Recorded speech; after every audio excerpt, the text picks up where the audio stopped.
Muchas gracias, presidenta. Shaila Rosagel, corresponsal del Grupo Gili. Ahora voy a empezar por Frontera de Tijuana, la Crónica de Mexicali y el Imparcial de Sonora. Muy bien, presidenta, para CFE, preguntarles si nos pueden informar, por favor, el número de apagones que tienen registrados en lo que es Baja California y Sonora por el aumento de la demanda en lo que va del verano, o el porcentaje de aumento en los interrupción del servicio.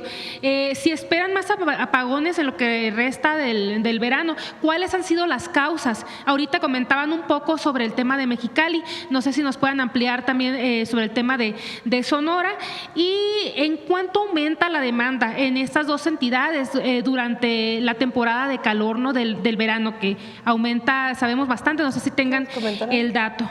Sería eso para ustedes.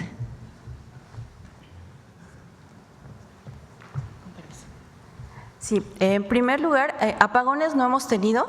Las interrupciones que se han dado en general en todos los estados, con la estadística que hemos obtenido de los reportes que se hacen en el 071, la causa fundamental que ha habido este año ha sido por fenómenos meteorológicos, tanto por inundaciones, básicamente, o los huracanes que ha habido. La segunda causa ha sido también accidentes viales, esos tonos no previsibles. Lo que sí tengan la certeza que estamos trabajando fuertemente a atender los que no son previsibles para nosotros o no están bajo nuestro control, que son estas causas, porque incluso hemos tenido afectaciones por fauna y flora, que son los programas de poda que estamos haciendo, y se están instalando algunos elementos que se llaman antifauna para poder proteger a los animalitos y que nos eviten que nos disparen alguna subestación. Y los que no están a nuestro control, lo que estamos haciendo es, mediante un plan de mejora continua, disminuir los tiempos de atención. ¿En cuánto aumenta la demanda entre invierno y verano en Mexicali? En Mexicali, pues ahí tenemos un incremento bastante sustancial, en más de un 15%. Sin embargo, también son en ciertas horas nada más. Entonces, de allí, pues sí, sabemos digamos que el clima como es de extremo, también porque en ese tiempo, pero como la gráfica que mostré, en donde les quería yo insertar, ilustrar cuál es el comportamiento en un día típico de verano, los picos que tenemos en esa zona precisamente son en las horas que estábamos mencionando. En Sonora, ¿cuál sería el aumento de la demanda en verano? Es lo mismo, más o menos, por toda la zona norte. Así es como se comporta de manera estándar. Muchas gracias. Bueno, presidenta, en un segundo tema. Es importante decir lo siguiente. Si hay interrupción en la electricidad, en este momento no tiene que ver por falta de capacidad, no tiene que ver en el sentido de que no hay suficiente electricidad que se esté generando. Ese no es el motivo. Puede haber otros motivos, algún problema en una red de distribución o en la red de transmisión. Hace poco, el fin de semana que estuve en Baja California, la gobernadora me planteó el tema de Mexicali. Entonces le pedí a la directora de CFE que fuera para allá, porque me comentaban que había habido 1 o 2 días donde en algunas zonas de Mexicali había habido una interrupción de 4 horas, de 5 horas. Entonces, no es por razones de falta de generación o de capacidad del sistema eléctrico, sino lo que están viendo incluso, por ejemplo, en el caso de Campeche, están hablando con los vecinos en ciertas zonas para poder saber cuál es exactamente la causa, que tiene que ver principalmente, pues, a lo mejor con problemas en la transmisión a cierta hora, en la distribución, o cuestiones que no se pueden planear, como un choque, etcétera, como dice Emilia. Pero no hay falta de capacidad. En verano, pues los aires acondicionados, particularmente en Mexicali, en Sonora, en distintas zonas, y en otros estados, en el sureste también, pues son necesarios, porque las temperaturas llegan a 45 grados, en algunos lugares hasta 50 grados llegaron el año pasado. Pero no es un problema de falta de capacidad. Y de todas maneras se habla con los gobernadores, con los presidentes municipales y con la población, para que además del dato técnico que tiene CFE, que tiene mapeado donde hay interrupciones, pues escuchar exactamente cuál es la problemática. Presidenta, gracias. En un segundo tema, Presidenta, ¿qué opinión tiene sobre esta sanción impuesta a una ciudadana de Hermosillo de nombre Carla Estrella, que le obligan a ofrecer disculpa pública durante 30 días a la diputada Diana Karina Barreras, quien la demandó por un tuit? Ahorita Carla Estrella se está disculpando diariamente en X. Hemos estado viendo ahí cómo subió la sentencia a X y pues también sus disculpas diarias a la diputada Diana Karina Barreras. La secretaria de la Mujer, Citlali Hernández, expresó su desacuerdo con esta sanción porque trastoca la libertad de expresión y bueno, ha causado preocupación algunas voces pues por que se busque limitar la libertad de expresión y que sea pues como un caso de censura, pues se trata de una ciudadana y pues la diputada pues es una política. ¿Quién le impuso la sanción? El tribunal. El Tribunal Electoral. Es un exceso. El poder es humildad, no es soberbia. Entonces no está bien esta exigencia de que por 30 días te disculpes. Sí puede haber una sanción del tribunal de decir no hubo fundamento, es bueno que haya una disculpa pública. Y bueno, se hace la disculpa pública. Ha habido otros casos. Y no estamos, tiene que haber sanciones cuando hay, cuando están en medio de un proceso electoral que tiene que analizar el propio tribunal con sus criterios. Pero para todas y todos el poder es humildad, no es soberbia, no es abuso, que es lo que ocurría tiempo atrás. Y también, pues, aquí hay derecho a criticar de lo que sea. Nadie lo impide. Aquí lo que hay es derecho de réplica, ¿verdad? Porque si alguien ofende o dice una mentira, pues aquí hay que aclararlo. Entonces, yo creo que vale la pena que los tribunales, los jueces, pues pongan todo en su justo término. Muy distinto también es importante, porque aquí lo he dicho, cuando hay una ofensa personal a una diputada, senadora o a cualquier persona que tenga que ver con ser mujer. Esta ofensa grosera, que lo hemos mencionado aquí de diversos personajes, que tiene que ver con el físico de la persona y que no tiene que ver con la opinión política, sino que tiene que ver con una acusación por el hecho de ser mujer, de qué color se pinta el cabello, el peso que tiene. Eso sí tiene que reconocerse en la sociedad, que debe de acabarse. Eso no está bien. Eso no tiene nada que ver con la censura, sino sencillamente con el reconocimiento social de que la crítica es constructiva en general. Eso no va a cambiar a algunas personas, que esa es su forma de ser, pero por lo menos socialmente, pues que se reconozca que está equivocado. Esa es mi opinión. Muchas gracias, Presidenta. Ya en un último tema, durante su gira por Sonora y por Baja California, en cuanto al tema del cierre de la frontera, usted comentó antes de irse que iba a conversar con el gobernador Alfonso Durazo sobre pues las afectaciones que está teniendo este cierre al sector ganadero. Preguntarle si platicó de esto con el gobernador, si llegaron a algún acuerdo o qué planteamiento se le hizo sobre el tema del cierre de la frontera, y también con ambos gobernadores, tanto con la gobernadora y de Baja California y con el gobernador. Ahorita pues ya adelantó que la gobernadora le tocó el tema de Mexicali. No sé qué otros temas le hayan planteado los dos gobernadores sobre temas de ahí de las entidades que nos pudiera compartir. Y bueno, sobre el tema del cierre de la frontera también es muy importante preguntarle exactamente qué es lo que está pidiendo Estados Unidos. Y aquí se nos ha platicado mucho pues de lo que está haciendo México para poder controlar el brote. ¿Qué considera Estados Unidos que es lo que necesita para poder abrir la frontera, y si considera usted que hay un fondo político de parte de Estados Unidos en el tratamiento del tema del gusano barrenador y el cierre de la frontera a la exportación de ganado mexicano. Sería todo, Presidenta. El día de ayer habló el secretario Julio Verdeguer con su contraparte, la secretaria de Agricultura de los Estados Unidos. Incluso estuvo una subsecretaria del Departamento de Agricultura de Estados Unidos en México y habló de manera personal el secretario. ¿Qué decimos nosotros? ¿Y qué hemos hecho? Porque hemos hecho muchísimo. Ya se han hecho muchísimas acciones para controlar el gusano barrenador, muchísimas. Se tienen filtros, hay veterinarios revisando, hay muchísimas acciones, el lavado de los animales, en fin, varias acciones que se tienen. ¿Qué es lo que pedimos nosotros en términos técnicos?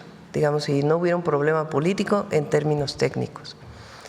Que quede perfectamente claro cuáles son los indicadores para que ellos cierren la frontera y cuáles son los indicadores de sanidad animal. Para eso un grupo técnico de los dos países, muy especializado, en donde no sea nada más, ay, es que hubo un animal con gusano barrenador ahí en Veracruz, cerramos la frontera. Pues no, porque ¿qué tiene que ver Sonora? Que está por casi 1000 y pico kilómetros de distancia del lugar donde se encontró este animal o este animal infectado. Entonces, no puede seguir así de que porque se encontró uno en tal lugar, pues entonces ya se cierra la frontera.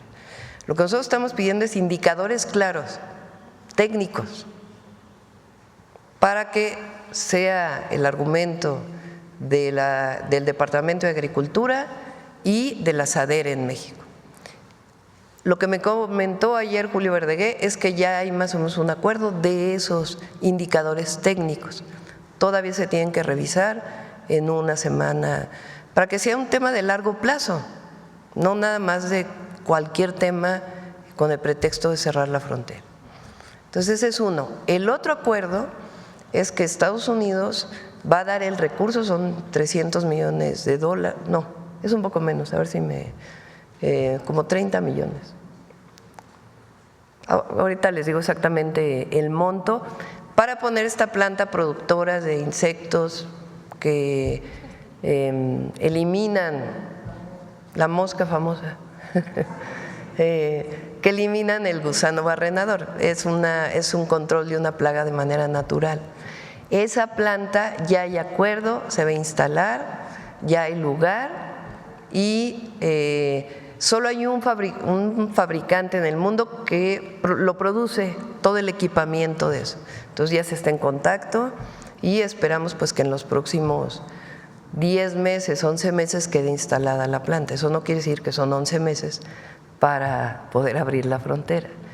Entonces hay un trabajo, me comentó ayer por ejemplo también que cuando hay un ejemplar infectado se requieren 28 días para decir bueno ya aquí está libre esta zona. Entonces, todo eso se está trabajando con el gobierno de los Estados Unidos, en particular la Secretaría de Agricultura. ¿Qué más vamos a hacer? Así como con el jitomate, tenemos que dar alternativas que estén vinculadas principalmente con el mercado interno. O sea, se exportan los animales jóvenes a Estados Unidos, allá se procesan y luego nosotros importamos carne. Entonces, tenemos que fortalecer también la producción en nuestro país y para ello hay un proyecto en Sonora muy importante que ya había desarrollado el gobernador con las asociaciones, hay otro proyecto en Durango y otro proyecto en Coahuila con los gobernadores también. Entonces está trabajando en eso para también dar alternativas frente a esta situación de que un día cierran y otro día no y otro día sí y afectan evidentemente pues a quienes se dedican a esto y también afectan a Estados Unidos porque el precio de la carne sube cuando no hay suficiente oferta. Ahora,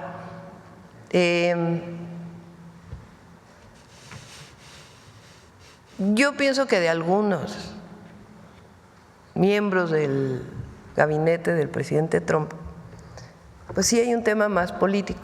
En algunos casos podría pensarse, es un tema político contra México. Pero también recuerden que vienen elecciones en Estados Unidos en un año. Entonces, pues distintos protagonistas que quieren ser gobernador, quieren ser senador, quieren ser diputado, pues utilizan a veces estas acciones de manera muy mediática en los Estados Unidos. Entonces, ¿qué decimos nosotros? Que no nos tomen a México como piñata, ¿verdad? Que si quieren competir allá, pues que resuelvan los problemas de allá, que bastantes tienen, y que no utilicen a México. En el tema técnico lo estamos atendiendo y esperamos que pronto se abra la frontera, y de todas maneras estamos buscando las alternativas dentro del Plan México. Muchas gracias, ¿Cuánto presidente. cuesta la planta?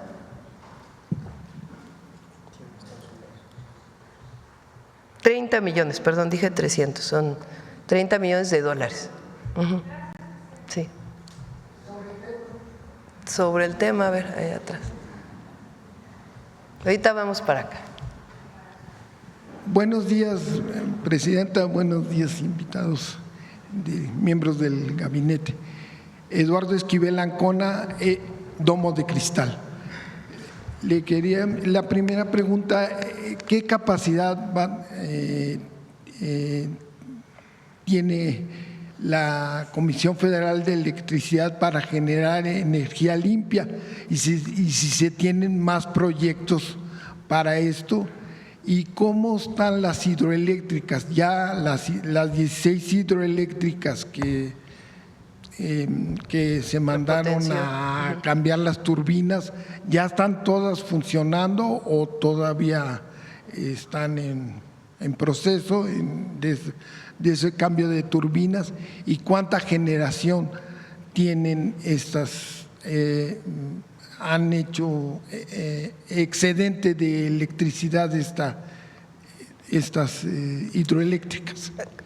Yo prefiero no utilizar energía limpia, porque, por ejemplo, el gas natural, que son estas plantas de ciclo combinado, pues es menos contaminante que el combustóleo, que el carbón, pero se considera energía limpia la del gas. Pero el gas también tiene emisiones, sobre todo las que tienen que ver con el cambio climático. Entonces, más bien es cuánto hay de gas, cuánto hay de otros combustibles, y la palabra que para mí me parece más correcta es las fuentes renovables, que las fuentes renovables pues ya es sol, es viento, que ahí sí pues las emisiones, o hidroeléctricas, que las emisiones pues son muy bajas. No sé si quieras comentar la capacidad de generación de renovables en CFE en este momento.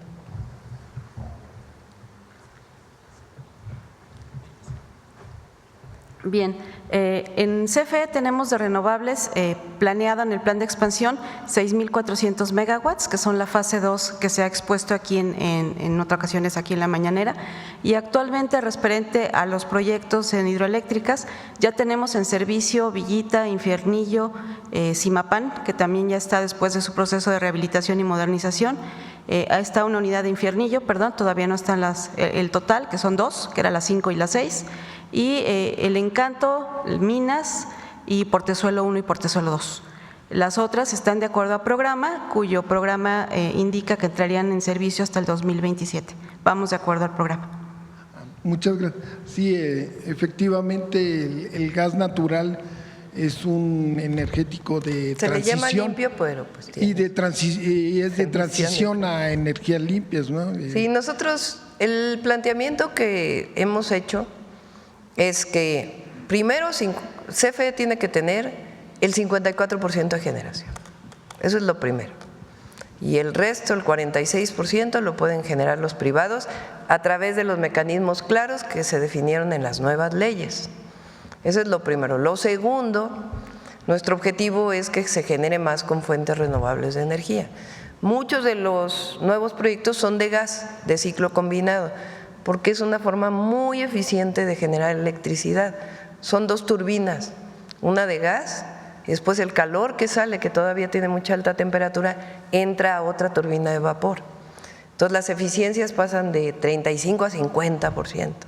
Entonces es una muy buena tecnología, pero queremos que México tenga más renovables. Entonces, algunos de los ejemplos, las hidroeléctricas, que algunas se han retrasado no por problemas internos, sino muchas de las turbinas están tardando mucho en llegar, que no se fabrican en México. Esa es una razón.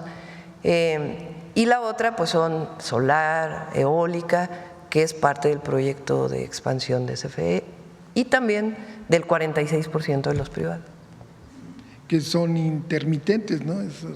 Sí, el problema que tiene la energía solar, pues es que genera cuando hay sol. Entonces, en la noche, pues no podría funcionar. Para eso hay respaldos. Pero ahora otro proyecto muy importante es que, como se hizo en Puerto Peñasco es, ¿cuánta capacidad tiene ahorita? Todas las 500 nada más. 500 megawatts. El objetivo es que la propuesta era que subiera 5 gigawatts. Estamos viendo si una parte, si todo se hace en Sonora o otra parte se hace en otros, u otra parte se hace en otros lugares.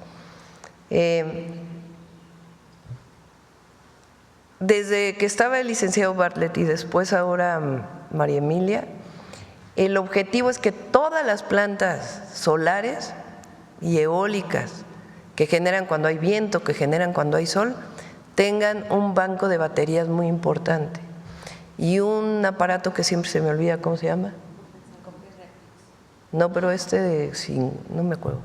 Bueno, y un aparato que hace que entre a la red con el voltaje estable, para que no haya problemas en el voltaje. Y las baterías le dan 2 horas más.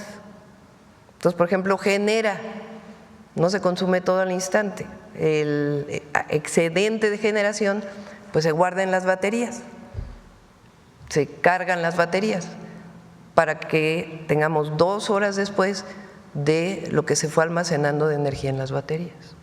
Entonces, ese es el proyecto. A los privados también que tienen proyectos renovables se les están pidiendo las baterías y este equipo que permite que se inyecte a la red de manera estable. En una segunda pregunta, me gustaría saber cuál es la situación financiera de la Comisión Federal de Electricidad. Tengo entendido que tuvieron… Buenísima. Sí, aunque tuvieron… Buenísima. CFE, desde el gobierno anterior, ya tenía desde antes, tiene distintos esquemas de financiamiento que le han ayudado mucho para generar. Y es una empresa que no tiene problema de números rojos en ningún lado, y eso que están subsidiando. Ayer me criticaron porque dicen que subsidio es palabra de los neoliberales. Están invirtiendo cerca de 100,000, ¿cuántos millones? 100,000 millones de pesos para que las tarifas, para subsidiar las tarifas, para que las tarifas no sean altas.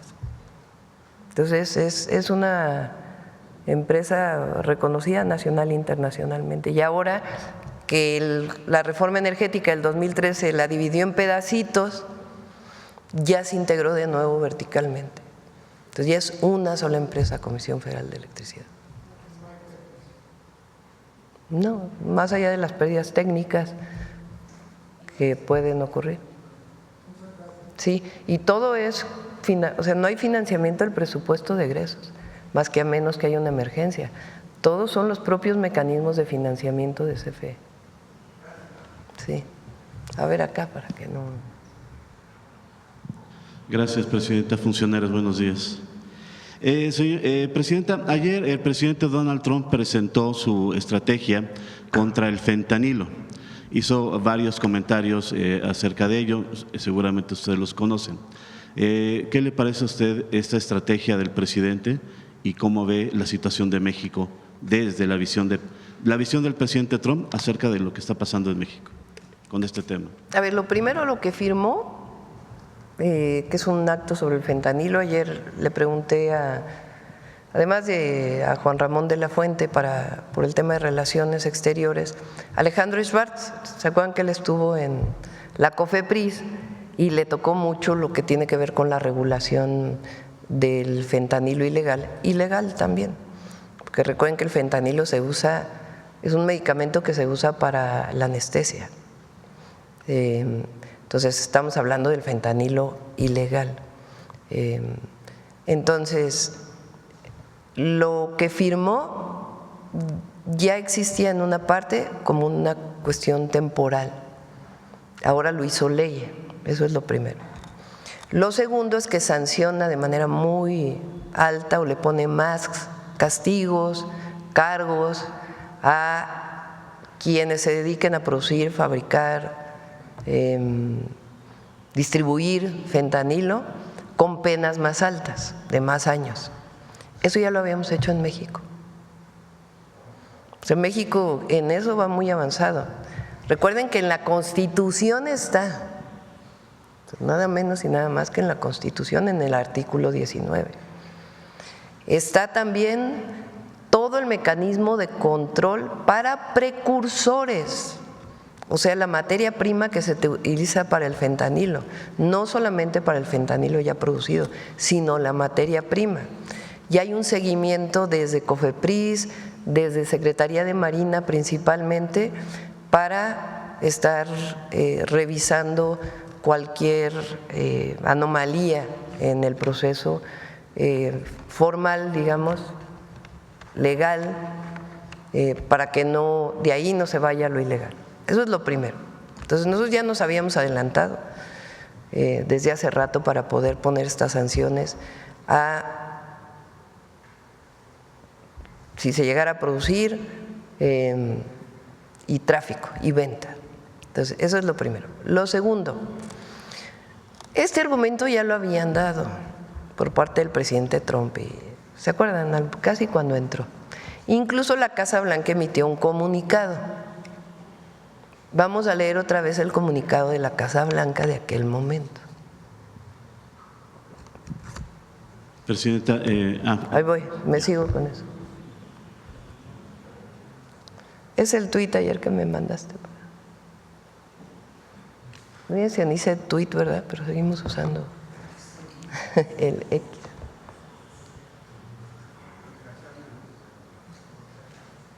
¿Sí lo tienes? Es el tuit este donde viene la publicación de Casablanca. Sí. Ahí está. Este ya lo había enseñado yo hace meses. Bueno, creo que en enero, febrero. Ahí está, 1 de febrero. El presidente Donald Trump está tomando medidas decisivas para proteger a los estadounidenses. Pero ese es el de ahora, no es el de entonces, ¿verdad? ¿Dónde viene marcado? Vamos para abajo. Cuando hablaban de México, a ver si lo tienes ahí.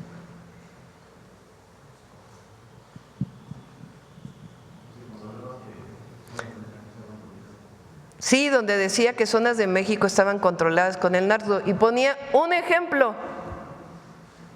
La Casa Blanca del presidente Trump.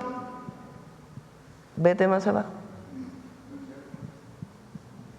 No tanto, no tanto. ¿Cuál es el argumento? García Luna, publicado por la Casa Blanca en febrero. Entonces eso es lo primero. Y no somos como aquellos gobiernos. Son muy distintos. No todos somos iguales. No me refiero a los gobiernos anteriores de México, que tuvieron como secretario de seguridad a esta persona, que llevaron a la guerra contra el narco, pero además permitieron la entrada de las agencias a niveles que no debería permitirse, porque fue injerencismo. Y eso lo permitió en el sexenio de Calderón. y después todavía siguieron muchas de estas cosas. Eso es lo primero. Entonces, obviamente, porque he hablado muchas veces con el presidente Trump, requiere más información de lo que hemos hecho, porque su idea es que no se ha hecho suficiente. Entonces, aquí lo mostramos cada martes, cada 15 días, la cantidad de personas detenidas, la incautación de algunas pastillas de fentanilo, pero mucha metanfetamina que también cruza. El día de ayer se hizo un desmantelamiento de un laboratorio de metanfetamina muy grande, creo que de 46 toneladas por parte de Secretaría de Marina. Entonces estamos nosotros trabajando todos los días. Pero nosotros tenemos una concepción también relacionada con el consumo de las drogas. Estados Unidos, mientras no reconozca el grave problema de adicción de los jóvenes a las drogas, no todo es policías, no todo es Guardia Nacional, no todo es militares. Ellos tienen que reconocer que tienen un problema grave de consumo de droga, además de las operaciones que tienen que hacer allá, como lo he dicho varias veces. ¿Cuántos detenidos vemos nosotros en Estados Unidos relacionado con tráfico de fentanilo o tráfico de armas a México? Pues es poco. Aquí es de todos los días.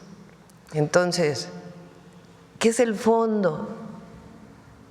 Pues que los jóvenes en Estados Unidos no tienen programas, no tienen incorporación de niños, juegan muchísimo deporte y después ya en la juventud se van de las casas de los padres muy jóvenes. Entonces hay una crisis mucho mayor que tiene que ver con salud pública y atención a los jóvenes. Eso es indispensable. El presidente Trump reconoció 2 o 3 veces la campaña que estamos haciendo en México en contra del consumo de fentanilo. Incluso lo subió a su red social, los anuncios que nosotros hacemos. Entonces hay una parte muy importante que tienen que ver en Estados Unidos. Y sobre el tema de, porque además dijo de la valentía y no sé qué. Aquí el Gabinete de Seguridad y todos los que son parte del gobierno, la valentía tiene que ver con muchas cosas. Tiene que ver con la capacidad de decisión en los temas de seguridad, pero la valentía más importante es aquella que representa la honestidad, la que representa el trabajo con los jóvenes.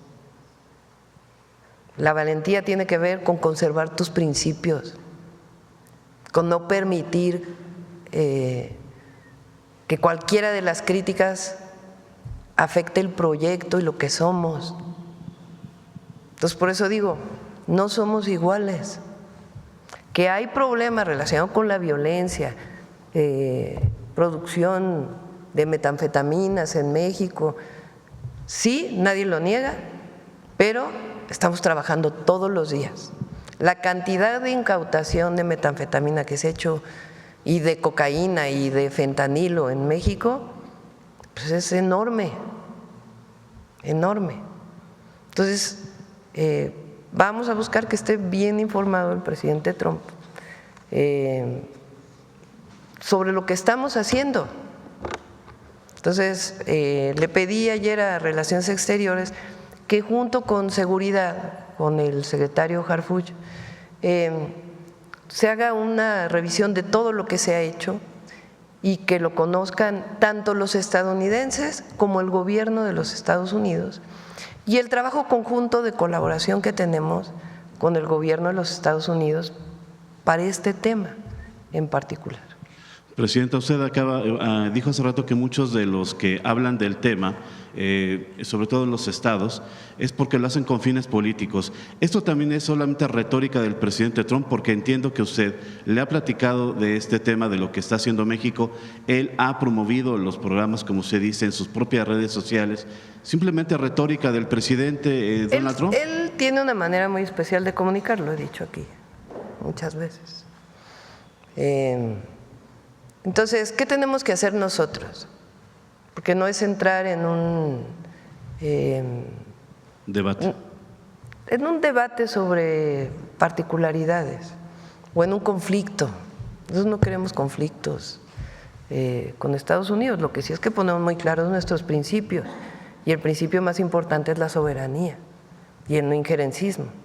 Pero se ha trabajado muchísimo, no tendríamos la cantidad de incautación de droga, la disminución del 25% en los homicidios dolosos, lo que hace el operativo de la frontera norte, la reducción de 50% prácticamente del fentanilo que pasaba en octubre a lo que pasa hoy, reconocido por la Agencia de Aduanas y Migración de Estados Unidos. Este informe que dice que va a presentar, elaborar… Es un documento breve, un video, para congresistas, para el gobierno de Estados Unidos, también para él, para todos. Decir, miren, estas son las acciones que estamos desarrollando, pero no es que ya las hicimos y estemos cruzados de brazos, no. Trabajamos todos los días para garantizar la paz y la seguridad en México y además evitar que cruce el fentanilo y otras drogas sintéticas y no sintéticas a Estados Unidos, hasta por un asunto de humanidad. Gracias. De humanismo. En otro tema, Presidenta, se dice que un gobernante, siempre está pendiente de lo que sucede con sus funcionarios. Se lo comento por el caso de Tabasco. El caso del señor Hernán Bermúdez, pues es poco creíble que fue gobernador durante ese periodo, el senador Adán Augusto, no estuviera enterado, o es difícil de creerlo, de lo que sucedía en ese entonces. ¿Usted ha tenido contacto con el senador o le podría recomendar algo acerca de este tema? Tal vez separarse del cargo para que se faciliten las investigaciones de la senaduría. A ver, para que se faciliten las investigaciones. En este momento no tiene una responsabilidad ejecutiva. Eso es lo primero. Segundo, la Fiscalía en todo caso con las investigaciones tendría que ver si hay algo que demuestre que hubo algo relacionado con Adán Augusto. Hay que ver cómo pasó esto. Y por eso quiero que el Gabinete de Seguridad dé toda la información de cómo es y a partir de cuándo viene este conocimiento de esta persona. Cuando, digamos, el número de homicidios en Tabasco era bajo, hasta cierta fecha, puede haber sido 21, 22, que entra el gobernador Merino a Tabasco, que se viene una ola de más violencia en Tabasco. Se remueve a esta persona y se integra un nuevo gabinete. Y a partir de ahí empiezan muchas investigaciones. Entonces, nosotros no cubrimos a nadie, pero tiene que haber pruebas. No un dicho, no una suposición de cualquier persona y particularmente del senador Adán Augusto. Entonces, es muy importante que se sepa a partir de cuándo se empezó a investigar a esta persona, porque no tenía investigaciones previas.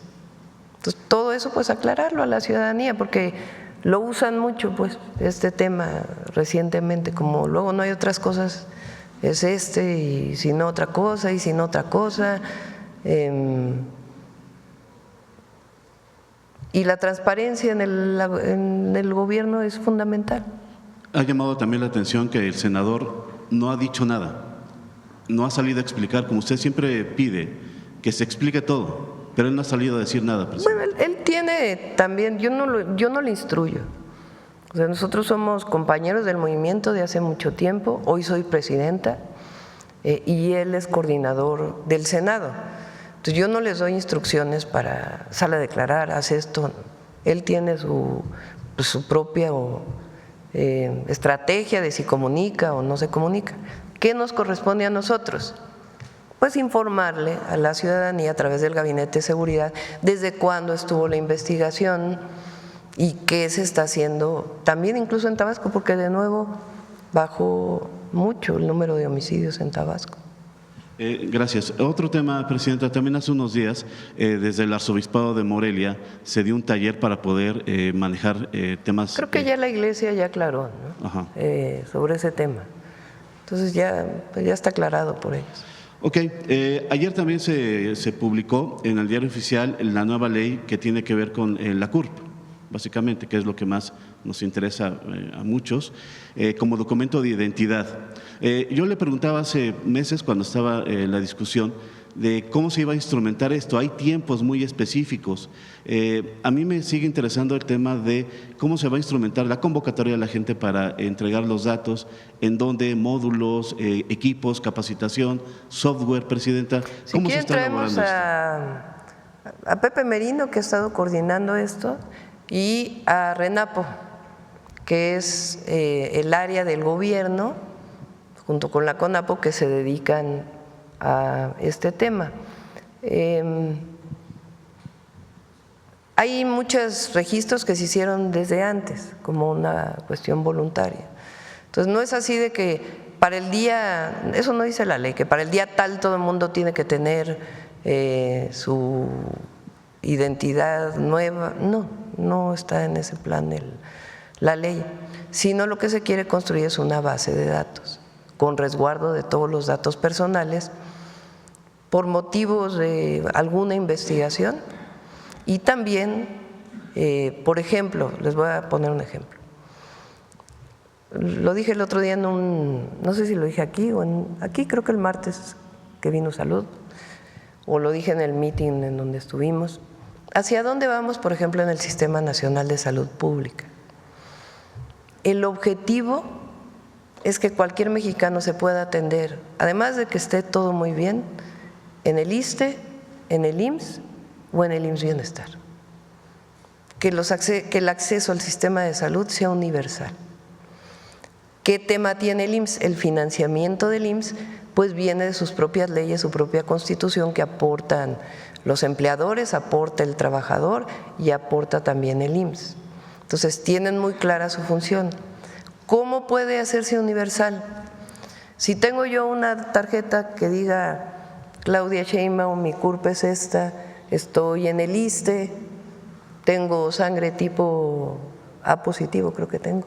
¿Qué más? Estamos pensando si se puede poner quiero donar mis órganos como algo voluntario, como parte del programa de trasplantes. Bueno, esa con su CURP, si yo estoy en otro lugar de México y no hay un hospital del ISSSTE, pues me voy al IMSS. Entonces el IMSS va a decir, bueno, esta derechohabiente del ISSSTE entró al IMSS, pero el IMSS va a necesitar que le compensen los recursos de la atención por parte del ISSSTE o del IMSS Bienestar. Entonces, estas bases de datos nos ayudan mucho también a eso, porque es la persona, su identidad, repito, con resguardo de datos personales y un expediente médico. Por ejemplo, cuando vamos al doctor, siempre es, ¿me puedes llenar en tu papelito tu nombre, si tu mamá tuvo un problema de enfermedad, si tu papá tuvo un problema de enfermedad, cuántas veces te han operado, de qué te enfermaste la última vez, a qué eres alérgico, qué medicamentos tomas? Pues eso, si está en un expediente médico, es muy fácil para el médico que atiende, por ejemplo, a Claudia Sheinbaum, que es del ISSSTE en el IMSS, tener su expediente médico y que diga, es alérgica a tal cosa. Entonces, todo esto tiene que ver con la facilidad del Sistema Nacional de Salud Pública y en el caso de seguridad, siempre, ya saben, autorizado por un juez, cualquier otra cuestión. Por último, nada más de mi parte, Presidenta, ayer que estábamos de guardia acá afuera vimos que vino Manuel Bartlett a Palacio Nacional. Sí, vino a ver a una persona que trabaja en consejería, el que fue su jurídico durante su periodo, Me informaron que vino a eso. Pues, aquí trabaja mucha gente, no solamente la presidenta. Pronto fue a verla usted. Trabaja toda Secretaría de Hacienda, una buena parte de Consejería Jurídica. Entonces, cuando hay un asunto particular, pues entran por Palacio Nacional y van a ver a una u otra persona. Ahora, no tiene nada de malo, absolutamente nada de malo. Que le hayan hecho una campaña ahí al licenciado Bartlett. Él llegó, entró, fue a ver a una persona para un asunto en particular y salió. Igual cuando vienen a ver a Ernestina, vino hace poco la fiscal de la Ciudad de México a ver a Ernestina y salió en los medios, llama la atención la presidenta, la fiscal Berta Alcalde. No, vino a ver a Ernestina pues para trabajar cosas que ella planteaba eran importantes de hablar con la Consejería Jurídica. Muchas gracias, presidente. Sí. Bueno, vamos, ¿con quién vamos? Vamos, ¿con quién vamos? ¿Con quién vamos? A ver, tú estabas sentado ayer, ¿verdad? Acá adelante. A ver. Perdón que no me acuerdo de sus nombres. Hola, presidenta. Buen día. Jonathan Lozada, de Chiapas, Máxima FM.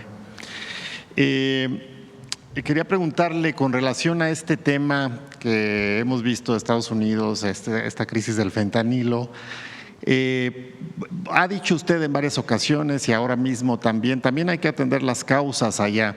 Aquí en México, bueno, el trabajo que está haciendo el Gabinete de Seguridad ha incautado grandes cantidades de drogas, se ha dado con laboratorios, con responsables.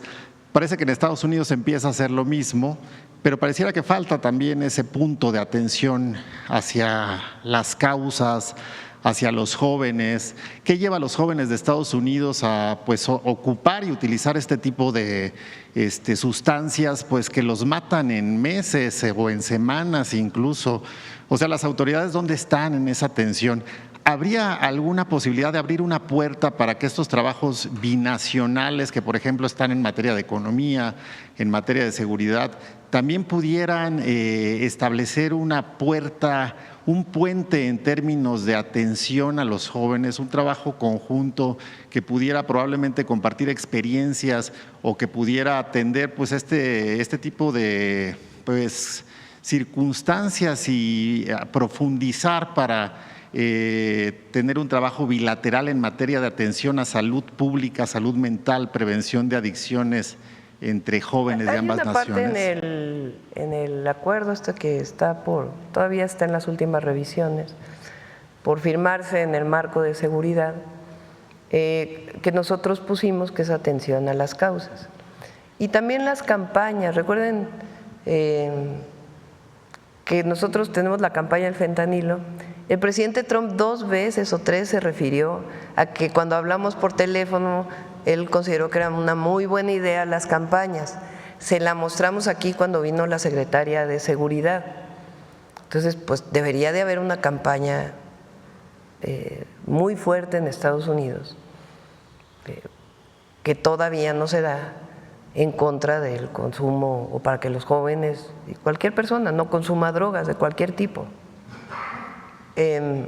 Hasta ahora pues no lo hemos visto, ¿no? Yo creo que el problema, el presidente López Obrador, si recuerdan, hacía en su manera de explicar lo que pasaba en Estados Unidos y lo que pasa aquí, decía, a los jóvenes en Estados Unidos a los 18 años les dicen ya, vámonos vete a estudiar a otro lado, o ya es hora de dejar la casa del hogar.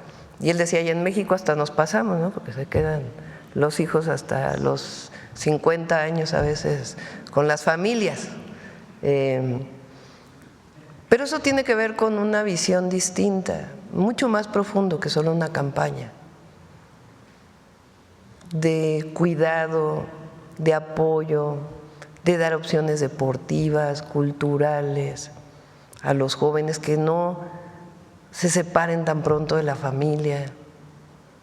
México tiene, mi explicación, hay adicciones en México, de por qué no tenemos una situación de adicciones como la tiene Estados Unidos, en primer lugar, es por los valores de nuestras familias.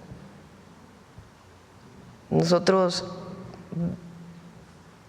pase lo que pase, hay sus excepciones, protegemos al abuelito, a la abuelita, a la mamá, al papá, al hijo, a la hija, la tía cuida al sobrino. Hay un amor familiar, repito, con sus excepciones, muy importante, que hace que siempre los padres estén pendientes de sus hijos. Yo tengo un hijo de no sé cuántos años cumple, nació en el 82, 40 y tantos años, y me preocupa, y estoy pendiente del nieto, y cuando vienes y vente a comer y no se alejen tanto, es muy importante que estemos juntos, quiero ver a Pablito, estoy pendiente, tú tienes un problema, nos hablamos 3 veces a la semana, nos mandamos chat, con mi hija igual. Eso no es algo, no es tan parecido en los Estados Unidos, con sus excepciones.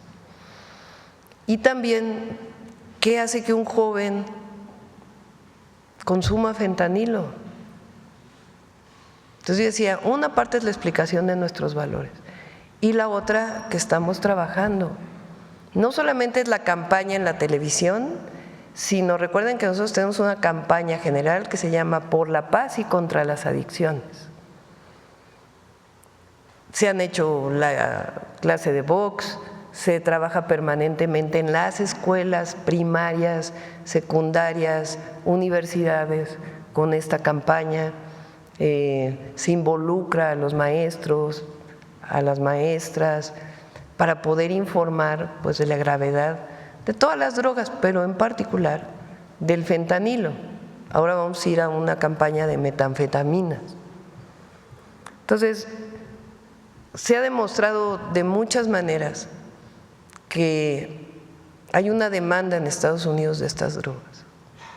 Y esta demanda tiene que ver pues con un consumo muy grande de esta droga que tiene que ser atendido por el gobierno de Estados Unidos. No todos son así. Si pusiéramos un guardia nacional cada metro en los miles de kilómetros de frontera, encontrarían la manera para pasar o producirla allá, porque hay adicción, porque hay demanda. Y la otra muy importante, yo lo dije aquí una vez, una de las series que salían en la televisión y luego que está en una de las plataformas más famosas de Estados Unidos, no me acuerdo ahorita el nombre. Breaking Bad. Bueno, todos saben, Breaking Bad. Pues es el tema de la producción de metanfetaminas allá.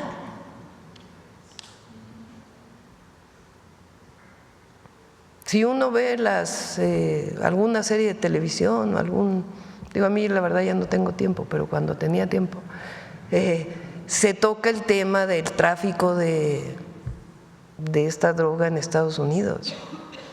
Entonces, nosotros colaboramos y nos coordinamos y queremos que no haya ni producción ni tráfico de drogas en Estados Unidos.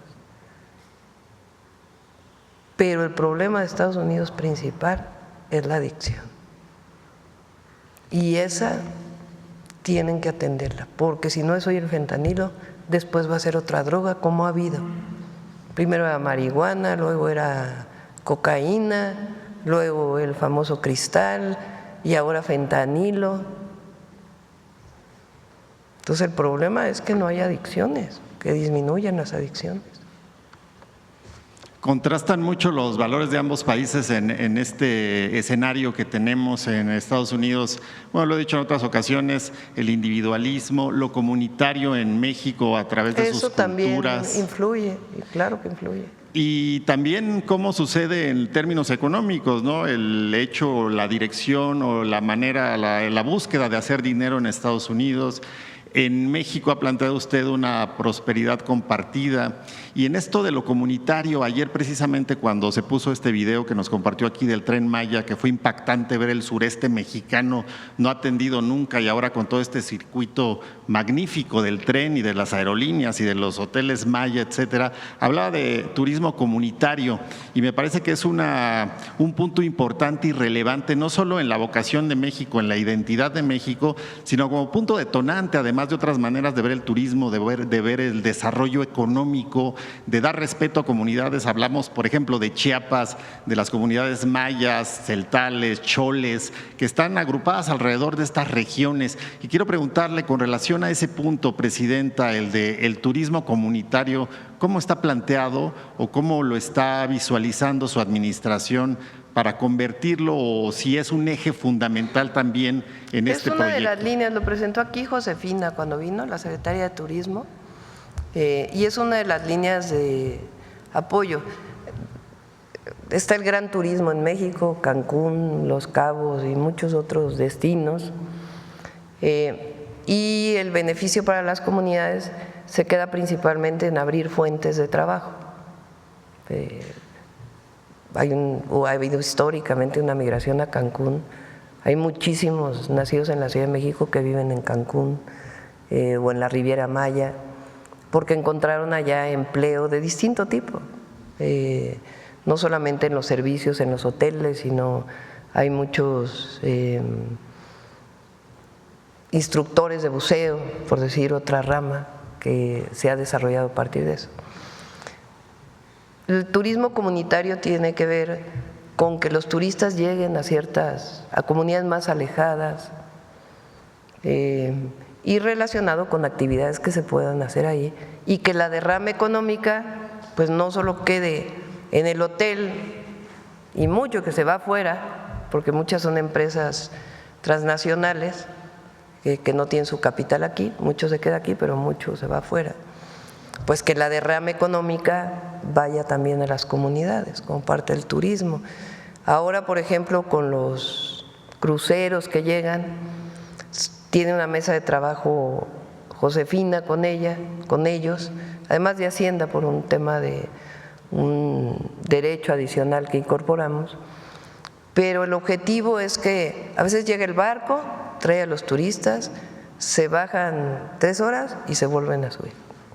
Lo que queremos pues es que permanezcan más tiempo aquí y aunque permanezcan poco tiempo, pues que consuma, que la empresa que tiene comida para el barco o para estos, ¿no se llaman? Bueno, sí, para estos cruceros, pues compren, si se detuvo en Cozumel, si se detuvo en Cancún, en Acapulco, en Mazatlán, pues que compre víveres o su materia prima para que haya más derrama económica. Vamos a poner artesanías con el trabajo que estamos haciendo con los artesanos de Original, para que esa gente que viene en cruceros lo primero que vea sea las hermosas artesanías mexicanas y se distribuya mucho más el beneficio del turismo. Presidenta, va a iniciar una gira mañana a Chiapas, Tabasco. Vamos con el tema de salud, vamos a Chiapas, a Tabasco y a Guerrero. En Chiapas se reunirá con el gobernador, ¿hay alguna otra agenda? Sí, pues obviamente cuando nos vemos con el gobernador hay muchos planes conjuntos, están por lo pronto los 2 polos de bienestar ahí en Tapachula, además de obras que estamos haciendo ahí, y con Tabasco también, con Javier, tanto con Eduardo como con Javier. Y finalmente, Presidente… Y bueno, con Evelyn en Guerrero. Y en el tema de Comisión Federal de Electricidad, ¿cómo se va a hacer para que esta fortaleza técnica que nos han presentado hoy en el Plan Nacional de Robustecimiento del Sistema Eléctrico también llegue a comunidades indígenas, a comunidades pues que han sido marginadas o apartadas, para que puedan tener pues también este suministro el constante? Marco del programa que hicieron en CFE, lo que hicimos conjuntamente, tiene una parte que se llama justicia energética, iba a decir ambiental, justicia energética. Y ahí se está haciendo un trabajo muy importante. Recuerden, en la Sierra de Durango se está electrificando todas las comunidades. En Nayarit también tienen parte de ese trabajo. 17 estados. 17 planes de justicia y 60% de avance, que quiere decir llevar la electricidad a cualquier rincón de nuestro país. Muchas gracias, presidenta. Ya son 9:25. Y todavía faltan mujeres en la historia.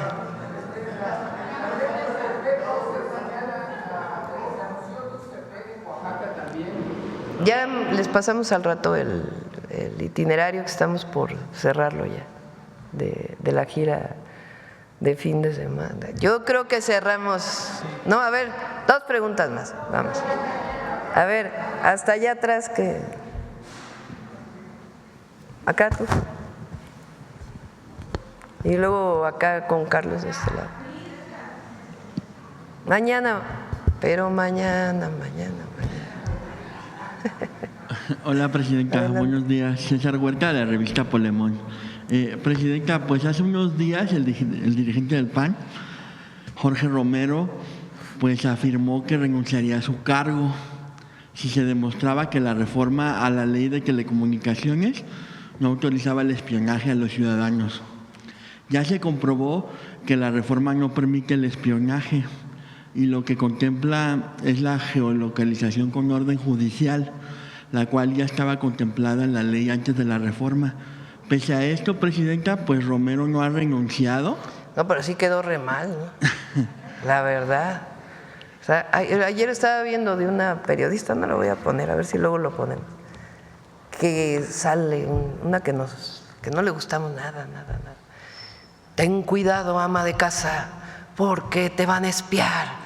Y si es necesario, te van a vincular con el SAT y te van a cobrar más impuestos. Es pura mentira.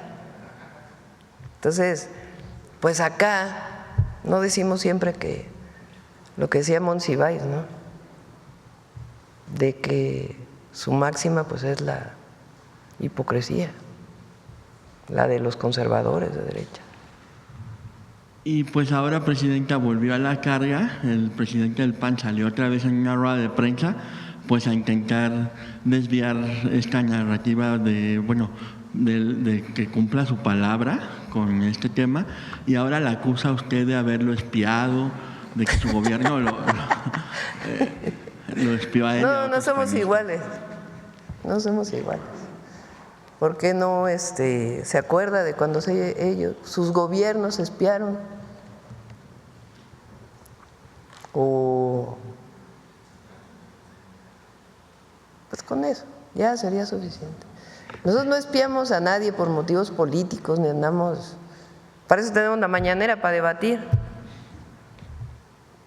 No necesitamos andar viendo dónde andan, qué hacen, no. Pero antes sí se hacía, y mucho. Ya les conté, ¿no?, de un expediente que hay mío, que en realidad, como mi mamá había participado en el 68, pues le abren su expediente ahí en la Federal de Seguridad, ¿no? Y entonces en uno de los, a ver si luego lo ponemos, dice Julio, así se llama mi hermano, Julio, Claudia y Adriana se llama mi hermana, entraron a la cárcel de Lecumberri cuando tenían 6 años, porque pues fuimos a visitar a los presos del 68, pero estaba ahí ya marcado en la Federal de Seguridad, ¿no?, espiando niños, imagínense. No somos iguales. Presidenta, y pues ayer sucedió algo que causó mucha polémica en redes sociales, porque la alcaldesa de aquí de Cuauhtémoc retiró el monumento llamado Encuentro, una obra del escultor Óscar Ponzanelli, que pues representa a Fidel Castro y Ernesto Guevara. Alegó que no tenía documentación en regla, a pesar de que la escultura pues estaba ya instalada desde el 18. ¿Por qué no la entrega y la ponemos en otro lado? Sí, porque habla por sí solo el argumento.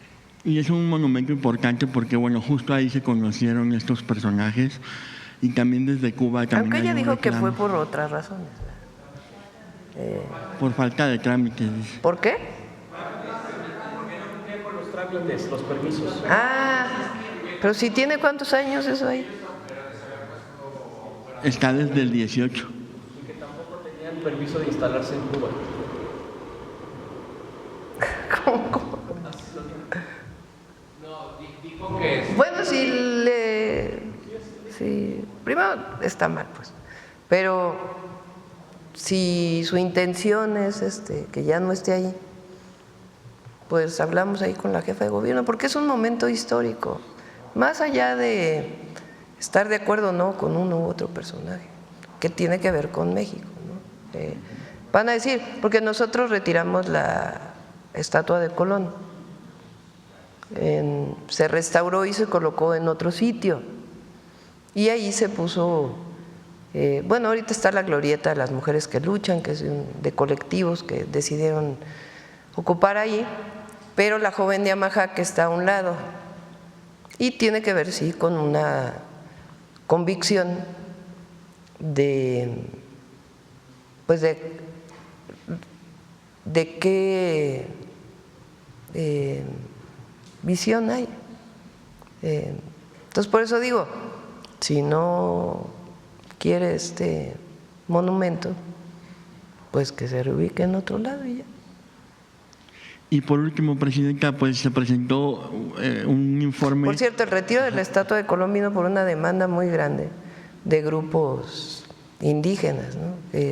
Siempre, todos los años llegaban ahí entonces ni siquiera fue bajo solicitud que se hizo. También nos critican.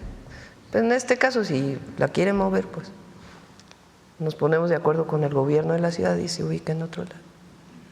Y por último, Presidenta, pues ayer el INEGI, bueno, en estos días reveló un informe importante sobre adolescentes en conflicto con la ley, en el cual reveló que pues 32,000 adolescentes fueron imputados por algún delito en el 2023 y que entre las víctimas 6 de cada 10 fueron mujeres, muchas de ellas también menores de edad. Entre los delitos señalados están lesiones, robo, abuso sexual y narcomenudeo. Y si bien es cierto que hubo una disminución con respecto al 2017, hubo incrementos en los años del 2022 y 2023. De jóvenes presuntos delincuentes. Ajá, exacto.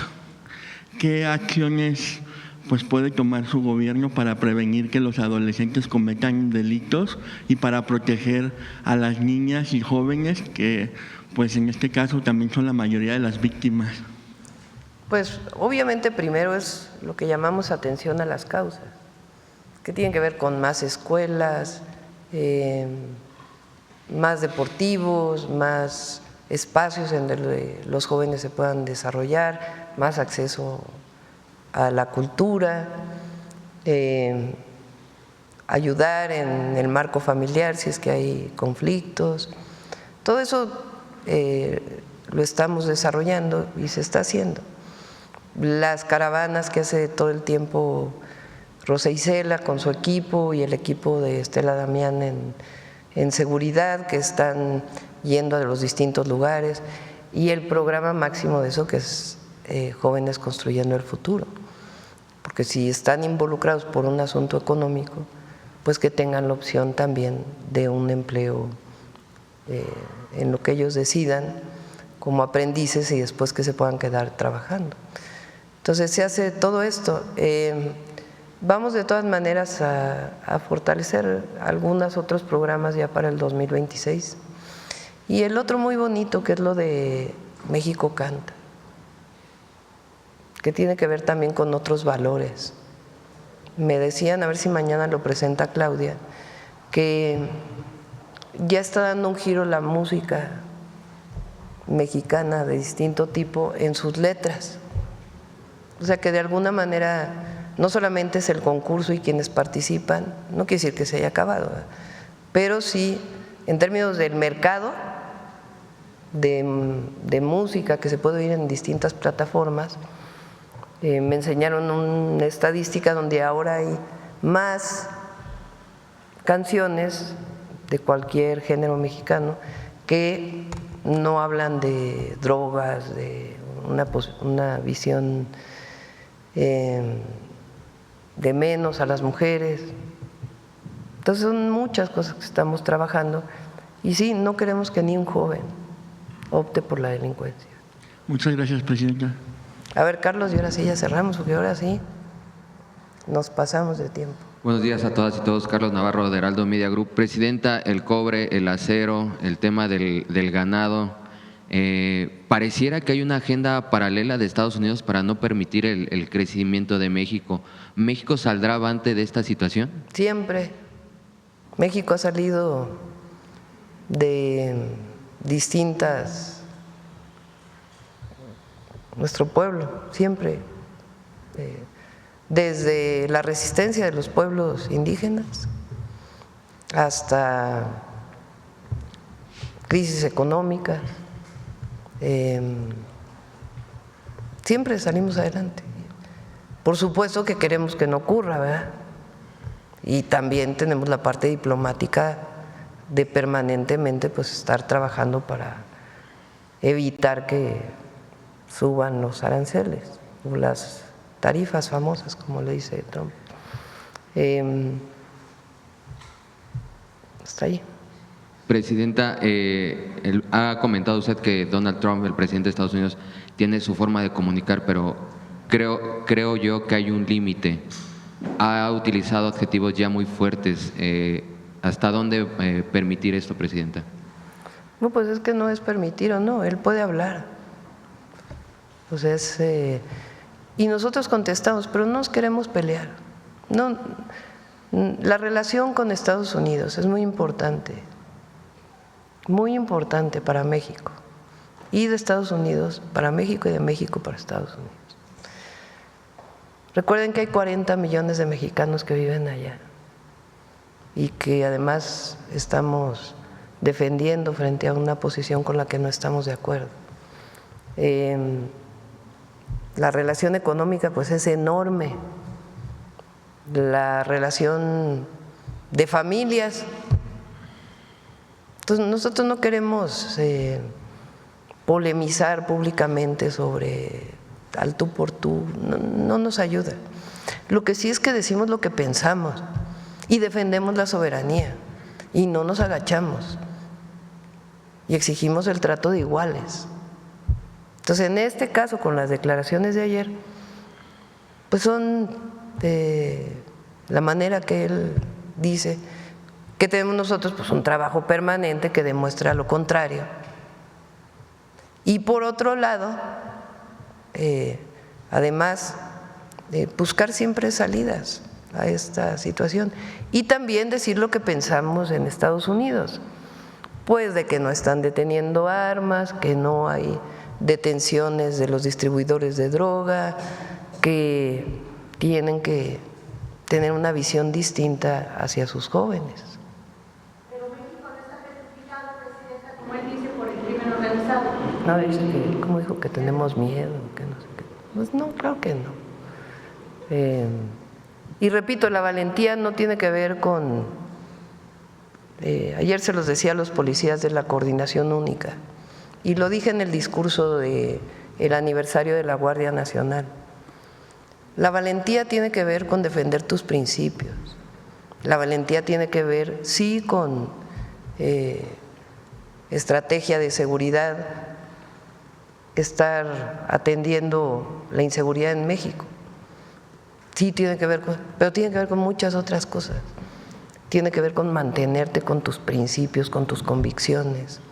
Tiene que ver con hacer acciones de apoyo a la ciudadanía. Tiene que ver con enfrentar las adversidades, siempre. Entonces, por eso digo, pues no voy a polemizar en lo particular, pero sí decimos nuestra opinión. Muchas gracias, buen día a todas y todos. Vámonos con Mujeres en Historia.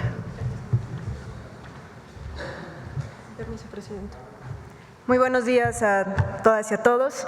Les voy a dar una pista de la mujer que vamos a hablar el día de hoy. Escribió: nací en San Juan del Río, Durango, el nevado amanecer del día 27 de enero de 1875. Este dato debe ser importantísimo porque lo han anotado con minuciosa escrupulosidad en los registros de la cárcel cada vez que he estado allí. ¿Saben de quién hablamos? ¿No? ¿Cuántas veces y por qué creen que estuvo en la cárcel? Les daré otra pista.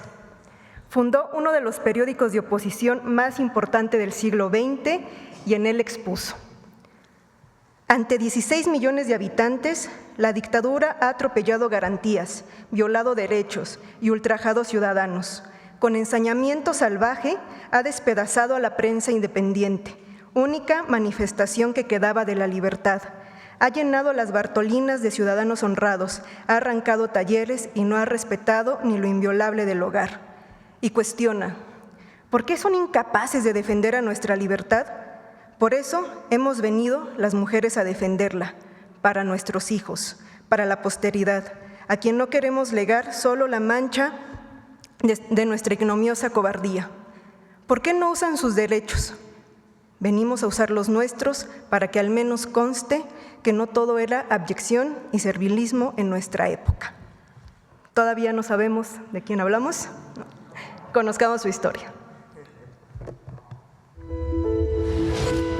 Juana Belén Gutiérrez Chávez trabajó desde los 22 años como corresponsal en periódicos liberales antiporfiristas y tras publicar un reportaje sobre las condiciones de trabajo de los mineros de La Esmeralda, Coahuila, fue encarcelada en 1897. Pero como sucedió a lo largo de toda su vida, la experiencia de la cárcel no la amedrentó. En 1899 fundó el Club Liberal Benito Juárez en Minas Nuevas, Coahuila. Juana había nacido en San Juan del Río, Durango, el 27 de enero de 1875, y a los 17 años había contraído matrimonio con el minero Cirilo Mendoza. En 1901 quedó viuda y nuevamente en la mira del régimen porfirista, por lo que se mudó a Guanajuato, donde fundó su propio periódico, Vesper, Justicia y Libertad. Ricardo Flores Magón celebró la publicación y felicitó a su joven fundadora. El 9 de noviembre de 1901, la imprenta de Juana fue decomisada. Ella decidió trasladarse a la Ciudad de México, donde participó en la reinstalación en 1903 del Club Liberal Ponciano Arriaga, en el que fungió como primera vocal. Sin embargo, ese año, Juana, junto con Ricardo y Enrique Flores Magón, Juan Sarabia, Santiago de la Hoz y Santiago de la Vega, entre otros, fueron encarcelados acusados de rebelión y sedición. Al ser liberada, Juana se trasladó a Estados Unidos con sus hijas, donde se reunió con otros miembros del grupo liberal y posteriormente con Elisa Acuña, quien la ayudó a continuar con la publicación de Vesper, primero en Laredo y después en San Antonio, Texas. En 1905, Juana Belén regresó a la Ciudad de México y desde allí retomó la publicación de Vesper. En 1909 participó en la fundación del Club Político Femenil Amigas del Pueblo y el Club Hijas de Cuauhtémoc. Tras el fraude electoral de 1910, formó parte de un complot que apoyó a Madero y del que surgió el Plan Político y Social de Tacubaya, redactado por Dolores Jiménez y Muro. Pero el complot fue descubierto y el 27 de marzo de 1911, Juana nuevamente fue encarcelada. Cuando salió de prisión, Juana Belén se incorporó definitivamente al zapatismo, donde comenzó a desarrollar un pensamiento feminista y anarquista, hasta que en 1916 fue nuevamente encarcelada. Tras salir de prisión, organizó una colonia agrícola experimental en Morelos, que buscaba apoyar a los campesinos que habían peleado en la revolución, pero no se habían beneficiado de ella. En 1922, regresó a la Ciudad de México, donde organizó el grupo Acción Femenil y comenzó a colaborar en las misiones culturales en los estados de Zacatecas y Jalisco.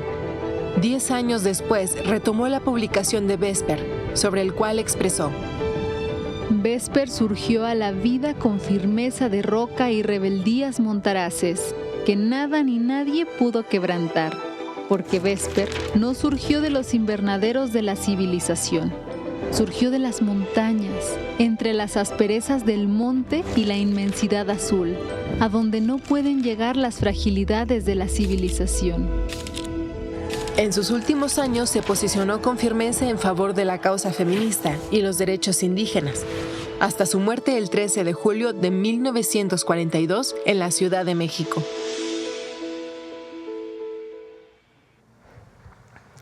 Solo el paso del tiempo pudo frenar a una mujer cuya vida fue una revolución misma. Hacemos mención de Juana Belén por su aniversario luctuoso el 13 de julio y un día también como hoy, como ayer 16 de julio, también un aniversario luctuoso de Refugio Cuca García. Ambas mujeres me da mucho gusto mencionar que forman parte de la reforma que presentó la presidenta para que se incorporen como efemérides oficiales, así es que estos aniversarios luctuosos van a estar ya en el artículo 18 de la Ley de los Símbolos Patrios para que se conviertan en una efeméride oficial en nuestro país. Finalmente, y a la edad de 60 años, Juana, que mantuvo toda una vida como revolucionaria, escribió: «En todos los rincones del mundo se abren unas mandíbulas dispuestas a triturar. Y yo no tengo indiferencia para ver, ni cobardía para huir, ni mansedumbre para acomodarme allí». Muchas gracias. Buen día. Gracias.